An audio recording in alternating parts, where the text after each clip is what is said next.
At an early age, I came to view social interactions as a matter of life and death. My brother, who was older by 3 years, had an extremely volatile disposition, which could turn anything into a cause for violence. And as the youngest sibling, I was his favorite target. I subconsciously learned to monitor my brother's mood like my life depended on it. My central nervous system became an internal alarm, which warned of impending danger. When anyone did or said something that might set him off, my body tensed up, my adrenaline spiked, and I frantically scanned for signs of impending violence. I've never been so scared in my life as I was during his violent outbursts. Seeing the hatred in his eyes and knowing that nobody was going to stop him from inflicting whatever pain he wanted on me. As is common with survivors of trauma, I blamed myself. I surely must have done or said something to make my brother want to erase my dignity and my sense of safety.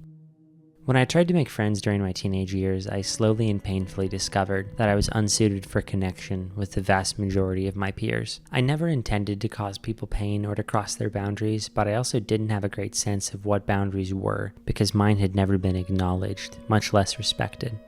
I mocked and put people down or made viciously cutting remarks when my temper flared up. It didn't occur to me that anything I said was wrong, because to me it was just how people communicate. I didn't understand the effects of trauma or that I had experienced something which could be defined as such, so I became convinced that I was a latent psychopath. Despite my outwardly hostile personality, I was desperate to feel seen and loved. I sunk into unbearable shame and sadness when I could see that my words had wounded someone. I would replay the offending interaction on an infinite loop until I discovered what I had done wrong. Each time, I vowed it would never happen again. I didn't know which parts of myself were causing me to fail with others, so I spent every possible moment alone with my thoughts. I felt like an uncontrollable monster that immiserated everyone in my vicinity.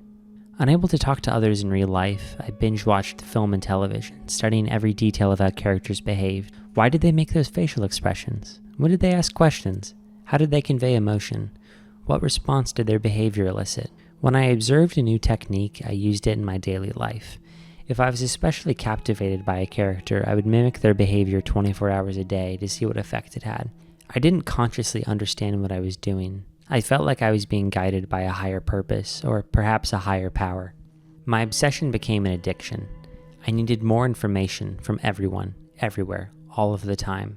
I began studying interviews, often for hours a day. Conan O'Brien, Sean Evans, Nardwuar, and Studs Terkel. I hyperfixated on their work until I understood every single element of their social techniques and could replicate them at will. I wanted to be like them, able to joyously connect with others and create something special together. I wanted people to feel comfortable around me. I wanted to understand how to be treated like a person. If I spent every second of the rest of my life memorizing each piece of the human mind and developing a flawless model of how every person in the world would react in every conceivable situation, I would finally be safe. My brother's violence would stop. I'd be able to make friends, and I'd feel what it is to be loved.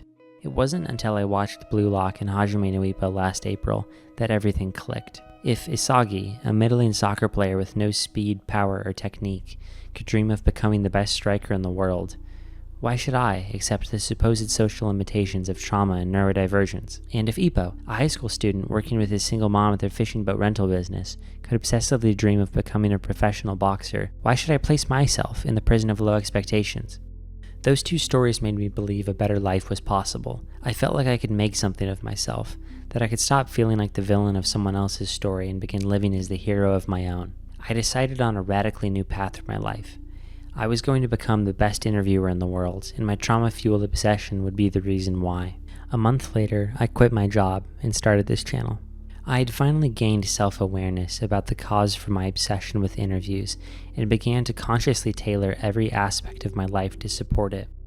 I adjusted my workout routine, fine-tuned my diet, and cut out unsupportive relationships. Most crucially, I began intensive psychotherapy, focusing on how to heal from the effects of trauma.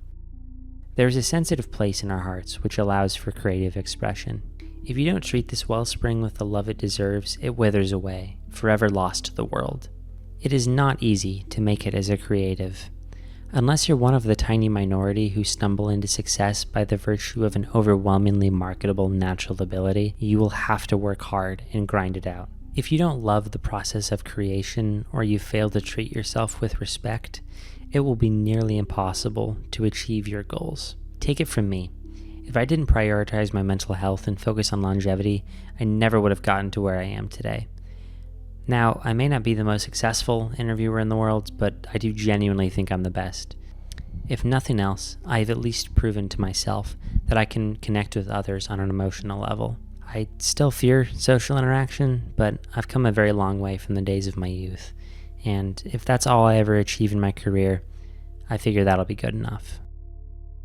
Thank you for watching. If you're interested in seeing some of my interviews, which are primarily in the video game space, I hope you'll consider subscribing. More importantly, I would love to hear your thoughts in the comments.